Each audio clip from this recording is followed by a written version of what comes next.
I have been meaning to double back and have a look at some of the more ridiculous motions that have been put out there by our friend Lizzie.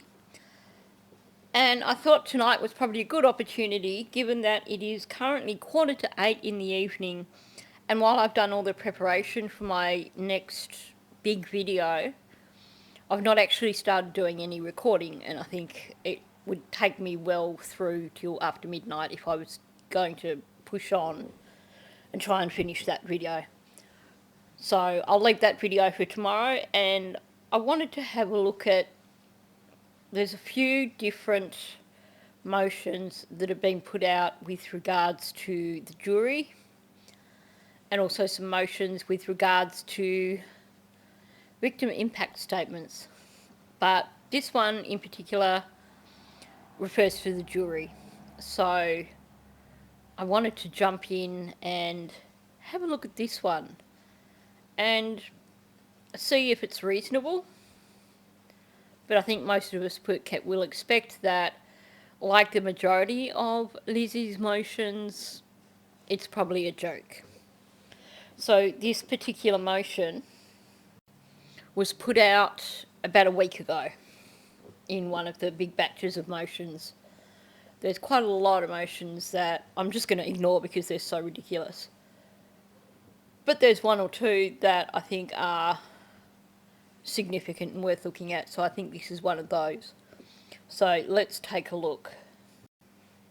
Now, as I've mentioned previously, if you want a copy of this document, I'll whack it on Patreon for you.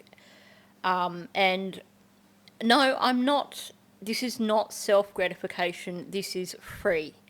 I had some kind subscriber complain about me wasting time in my introduction going on about my Patreon.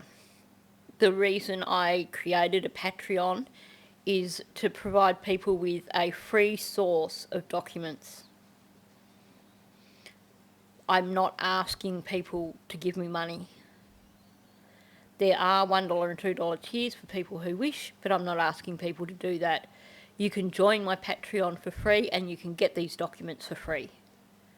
The whole point of that being, I don't want to be one of those creators who charges you upwards of $5 a month and then only uploads one document every 3 months or something.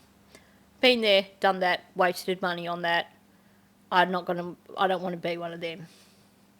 So you can come at me all you like for talking about my Patreon on my videos, but they're my videos, and the reason for my Patreon is actually to be able to share documents and make them readily available, not for me to raise money for myself. I just wanted to clarify that. And if you don't like that, you don't need to join my Patreon. You can go and source these documents for yourself. Sorry for the harsh words, but sometimes you just got to say it. So this, I will put it on Patreon for anyone who wants a copy of it. On that note, I will also mention, if you feel that I speak too slowly or I talk like a drunk or a geriatric, feel free to click on the right corner of the screen where there's a wheel, and you can actually select the speed that you can listen to these videos at. And you can actually increase the speed at which you listen to these videos. Or you can click off and go to another channel. Okay, well, let's have a look at these motions. So, motion to prohibit death qualification of prospective jurors or for separate juries for the trial and, if necessary, penalty phases of defendant's trial. Now, the funny thing was, we saw in the first of the motions put out by the state, it sounds like these are all boilerplate. Basically, she's putting these out in all her trials by the sounds of it, or at least the ones that the state has responded to were boilerplate that she had basically just changed the name for 4 separate trials. 5, sorry. 7 plus 4. Okay, moving on. The defendant, Stephen Stearns, by and through his undersigned attorneys, respectfully moves his Honourable Court to enter its order prohibiting the prosecution from questioning prospective trial jurors regarding their attitudes towards the death penalty, or, in the alternative, without waiving the above request, in the event it is denied by this court, moves for an order requiring the impanelling of separate juries for the trial and penalty phases, so that only penalty phase jurors will be questioned regarding their views on capital punishment as grounds for said motion, Mr Stearns would show. The woman is a fruitcake. Can I just say that? This woman is a complete, utter fruitcake. Mr Stearns is charged by indictment with first degree of murder. The state of Florida is currently seeking the death penalty against Mr Stearns. During voir dire, the prosecution is expected to ask potential jurors about their attitudes concerning imposition of the death penalty. The prosecution is further expected to attempt to challenge for cause those jurors whose opinion regarding the death penalty would prevent or substantially impair them from recommending a sentence of death. This process is known as death qualifying. Now, I probably need to mention here, for those of you who didn't catch it in my video the other day, one of the motions put forward after this one is that they want to basically forget Florida law and for the DP to actually occur. They would like for it to be a unanimous decision from the jurors, as opposed to what has been introduced in Florida law, which, and can someone leave me a note below, because I know I'm getting confused here. I think it's 4 jurors can say no. I think so long as you've got 8. Is that correct? Let me know, because I did mention this in the last video and no one picked up on it. So just clarify that for me in terms of Florida law. The process of dequalifying jurors, I don't know why I'm even abbreviating now, because I've already done my dash and this will be demonetised. The process of dequalifying jurors denies Mr Roseman his right to a fair trial. You know what she's done? She copied and pasted. Whoever Mr Roseman is, I'm guessing he is also up for a DP. And she didn't change it in the document. How to look like a complete, utter imbecile. So that should say Mr Stearns. You're screwed up, Lizzie, big time. Denies Mr Stearns his right to a fair trial by an impartial jury, guaranteed under the 6th and 14th Amendments. I'm so glad I decided to do this particular document. Dequalification during voir dire results in the immediate exclusion for cause of jurors who would render a fair and impartial verdict on the question of guilt or innocence. Well, no, because it's not an impartial verdict if they are saying that they are against the DP and they would never vote for it. In Florida, a single jury is normally seated for both the first phase and penalty phase of a capital trial at the conclusion of voir dire. Because this unitary system has traditionally been used, some jurors are excluded solely because of their opposition to the DP, without regard to their ability to render a fair and impartial verdict on the issue of guilt.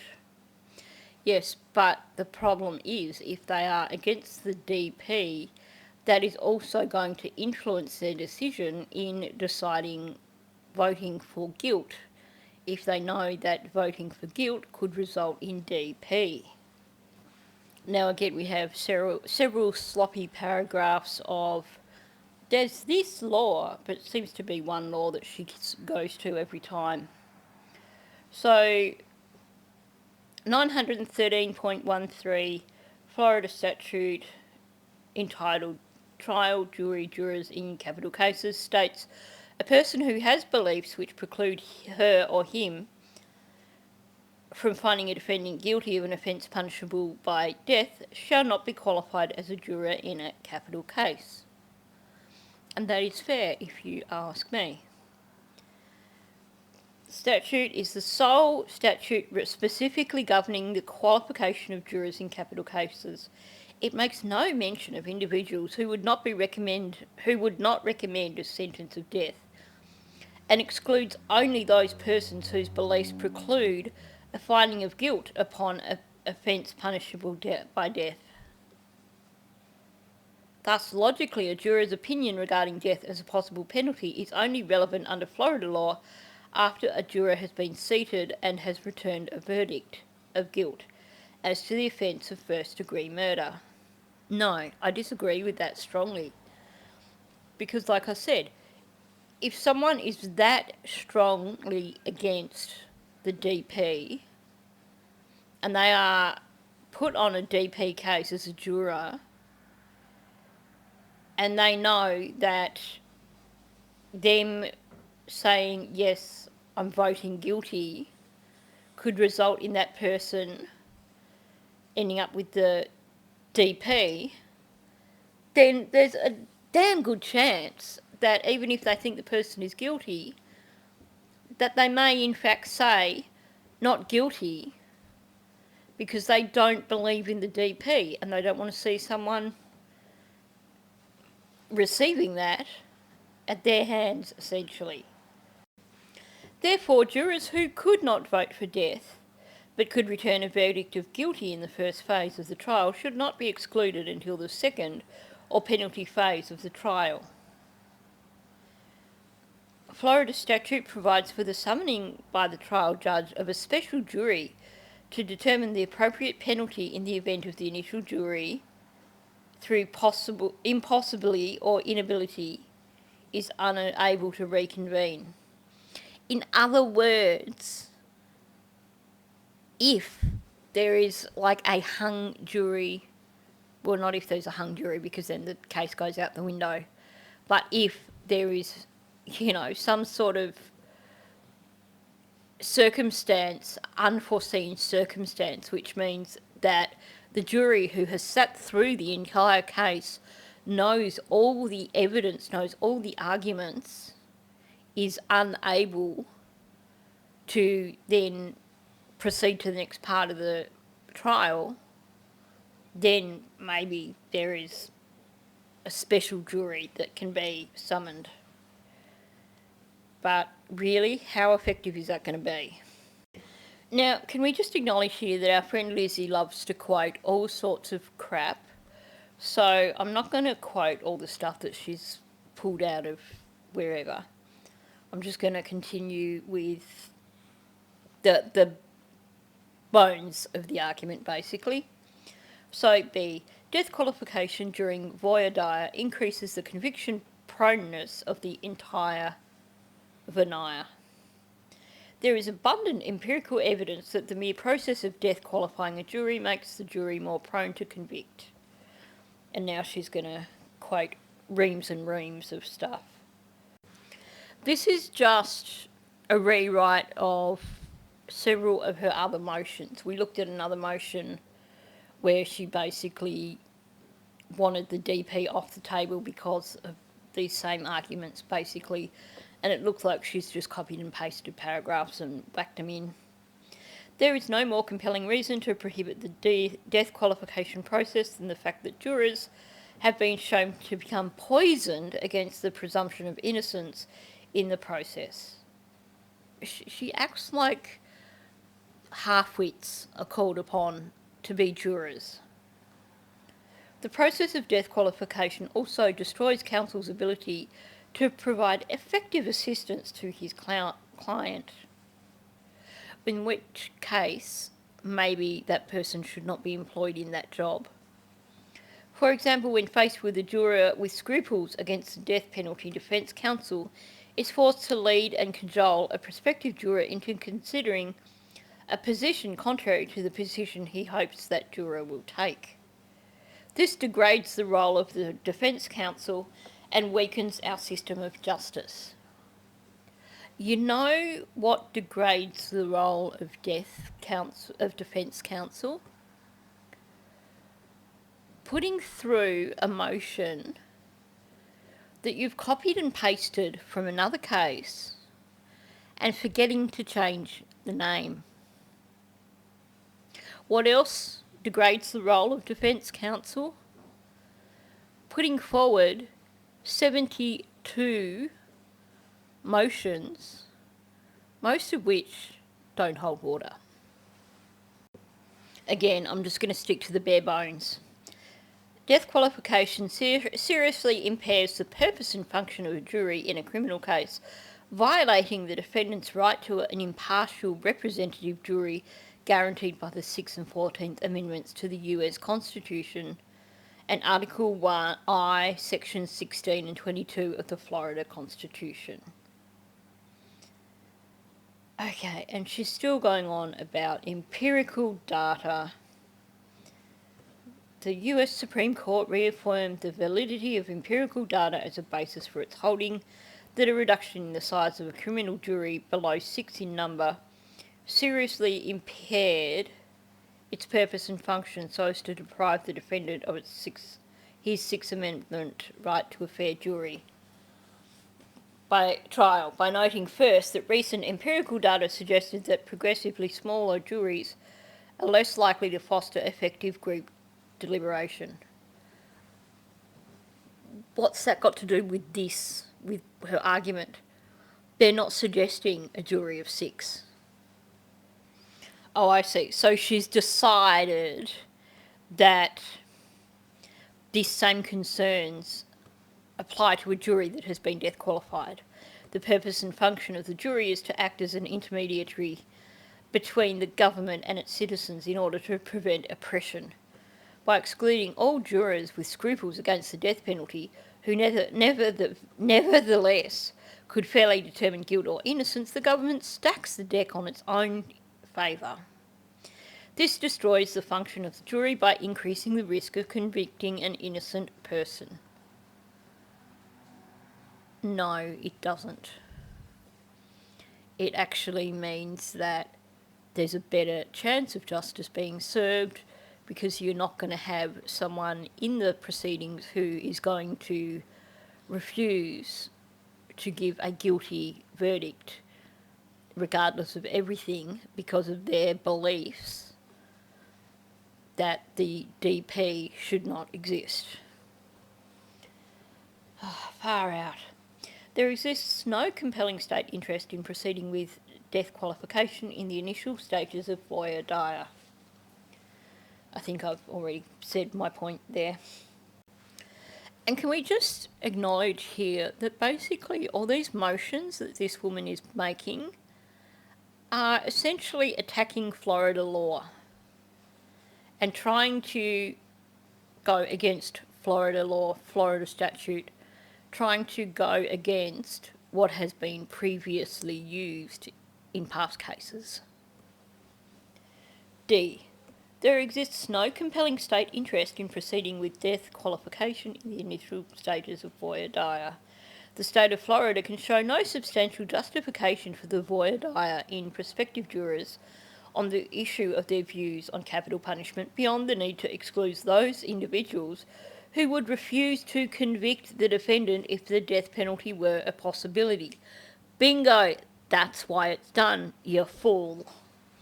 However, by allowing no mention of the possibility of the death penalty in the initial voir dire, such a situation need not arise. What? So basically, what she wants is not to mention the DP when jurors are being selected and let them get through the trial and then say, by the way, if you vote guilty, this person is going to be up for the possibility of DP. You can't do that.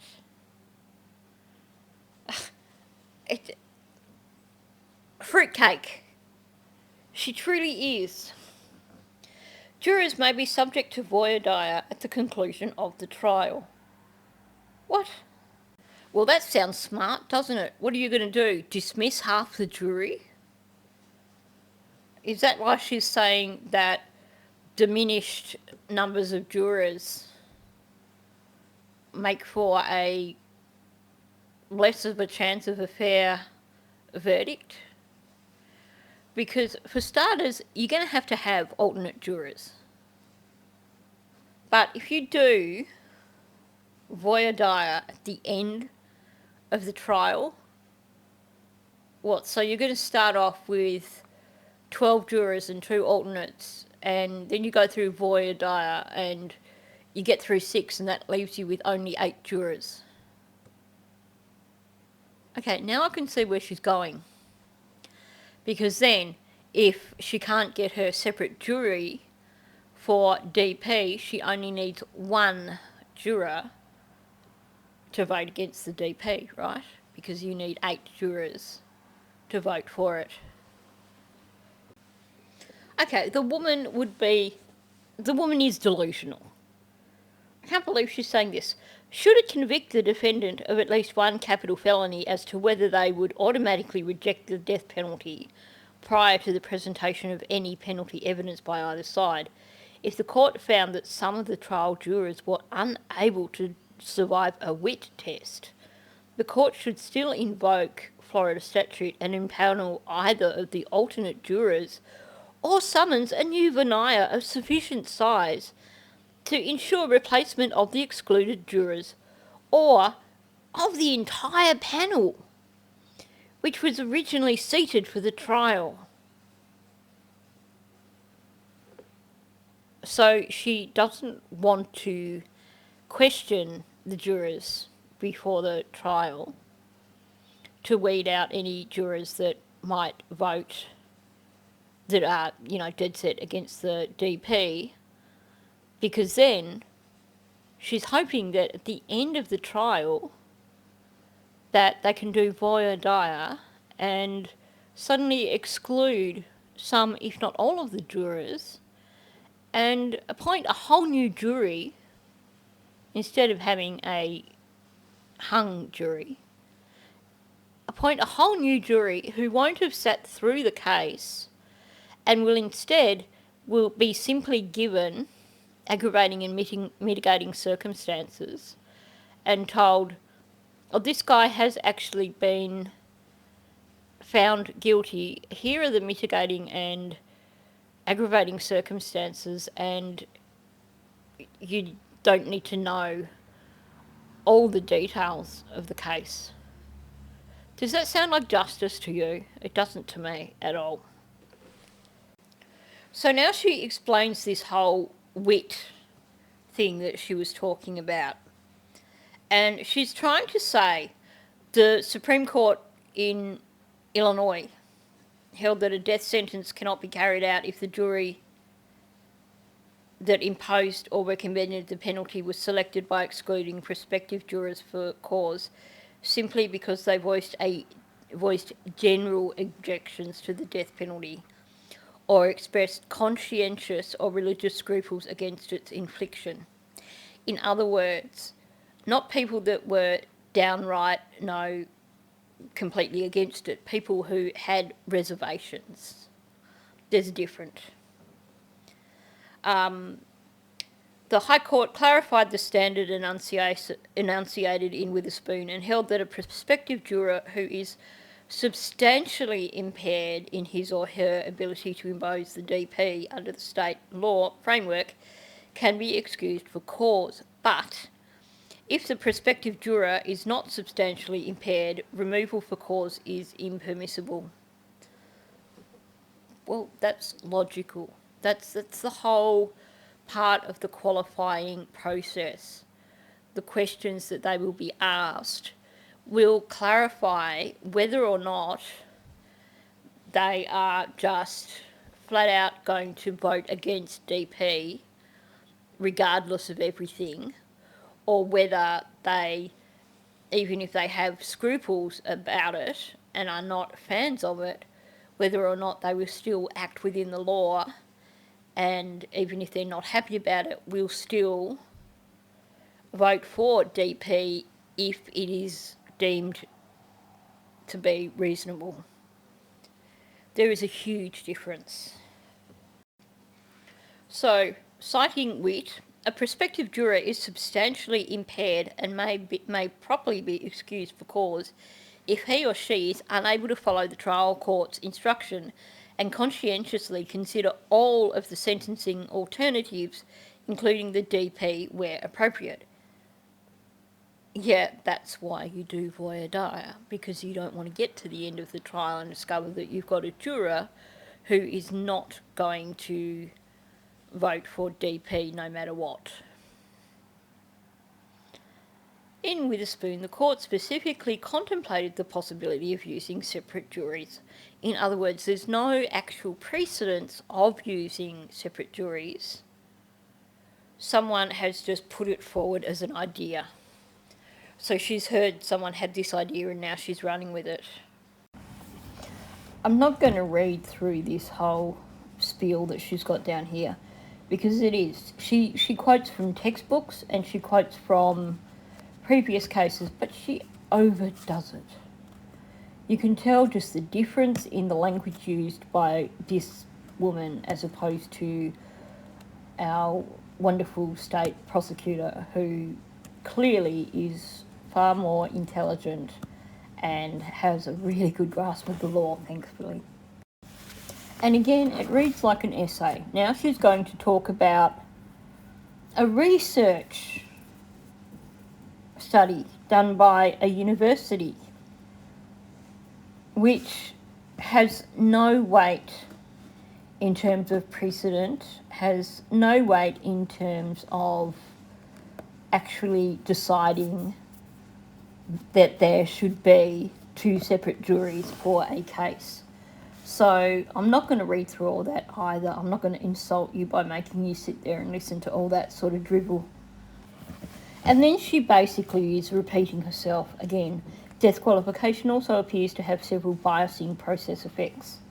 For example, Professor Craig Haney, so still not back in the courtroom, argues that the experience of death qualification itself affects jurors' perceptions of both the guilt and penalty phases. So what she'd already said a million times before, that if a juror is asked will they vote for a DP, that she apparently, the juror is clearly a half-wit and is going to presume before the trial even starts that the person is guilty. Well, see, that's why you have a jury selection process, so that if someone is that mentally impaired, you can actually eliminate them before the trial starts. Where were we? Capital voir dire is the only voir dire that requires the penalty to be discussed before it is relevant. Oh, yeah, okay, I don't need to explain it again, do I? Thus, the focus of jurors' attention is drawn away from the presumption of innocence and onto post-conviction events. No. And I think this trial is going to be something that really grips jurors. This is going to be something that really traumatises jurors. I think the things they hear, they're not going to be able to be distracted. The time and energy spent by the court presents an implication of guilt and suggests to jurors that the penalty is pertinent, if not inevitable. Death qualification also forces jurors to imagine themselves in the penalty phase proceeding. Previous research has found that simply assuming an event will occur increases the subjective estimate that it will. Okay. And have a look at the date. Research from 1974. She's quoting 50-year-old research. I would imagine that there is probably far more recent research which probably debunks that. So I'm not going to continue with the next paragraph because she's quoting antiquated research. If you are going to present, I'm amazed that this woman even got through a university degree. Maybe it's different where she went to university, but you look for articles and research papers that are current, because especially in things like law, psychology, education, all those sort of professional fields, if you are looking at a document that is 50 years old, there's a good chance that there have probably been a dozen documents written that have basically proven that document wrong. So let's just go down to the bottom paragraph. A denial of Mr Stern's motion, so she got the name right that time, to prohibit death qualification of prospective jurors or for separate juries for the trial and, if necessary, penalty phases of his trial, would violate his rights to due process guaranteed by the 5th and 14th Amendments of the United States. And then she's listed a whole bunch of constitutions and articles and sections and yada yada, 4th, 9th, 14th Amendments, multiple times over. Wherefore the defendant, Stephen Stearns, respectfully submits that this court should enter its order prohibiting the state of Florida from engaging in death qualifying the jury in the instant case, or, in the alternative, enter its order requiring separate juries for the guilt and penalty phase of the trial, so that only penalty phase jurors will be exposed to questions regarding their views on capital punishment.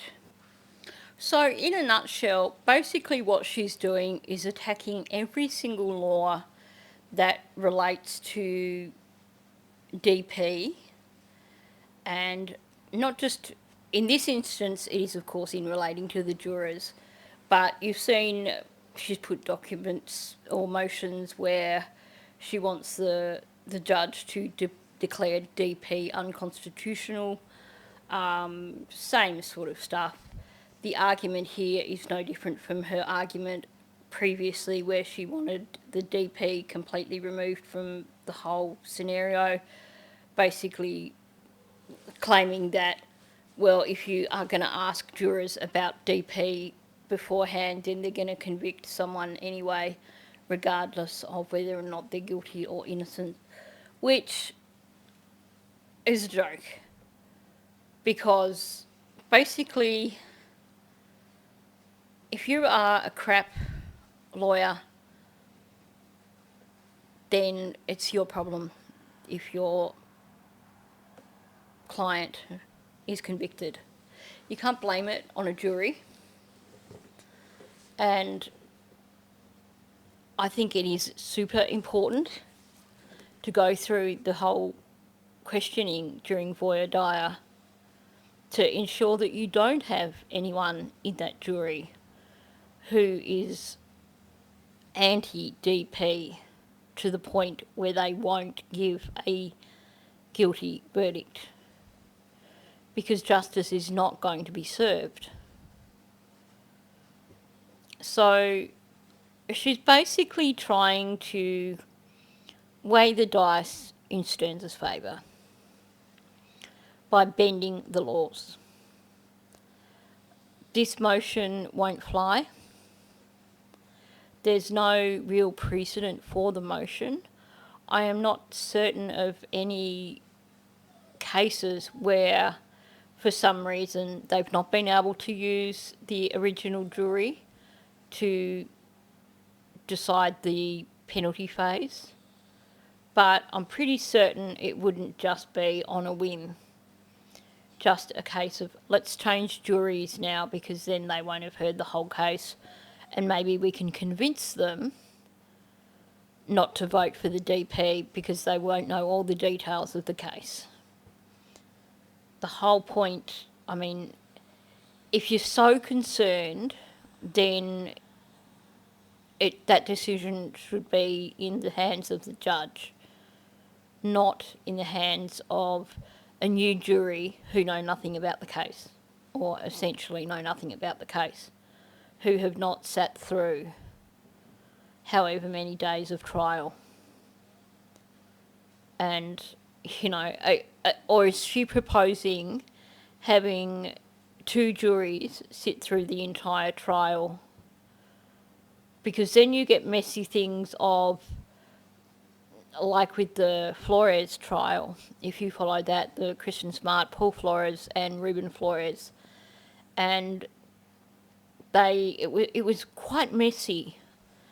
It meant quite often having to dismiss one jury because the lawyers didn't want that jury to hear this evidence, and it would be a nightmare.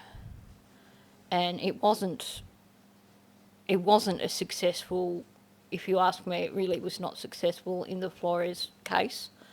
I strongly believe that Ruben Flores should have been convicted. I won't go into that because I could go on all night about that. But look, at the end of the day, this motion is just another joke by our friend Lizzie. And it is, once again, boilerplate, given that she forgot to copy and paste Stearns' name in one portion, which is actually quite hilarious. And I really, really hope that the state tear her to shreds for it. So on that note, I'm going to leave it at that. There will be a longer video coming out tomorrow, or possibly later today for you guys. I get confused time-wise. There will be a longer video coming out where I want to discuss the way that Chris and Deb Stearns adapted their story across various interviews. So I have that one queued and ready to record. Like I said, it's a longer video, so that will be my project tomorrow morning, which may be later today for you guys, I'm not sure. So on that note, thanks for listening. If you are new to my channel, please subscribe. Also, help me to grow my channel, hit like and leave a comment below. They're the things that get these videos out into the algorithm and get them seen by more people. Thank you, and I will catch you in the next one.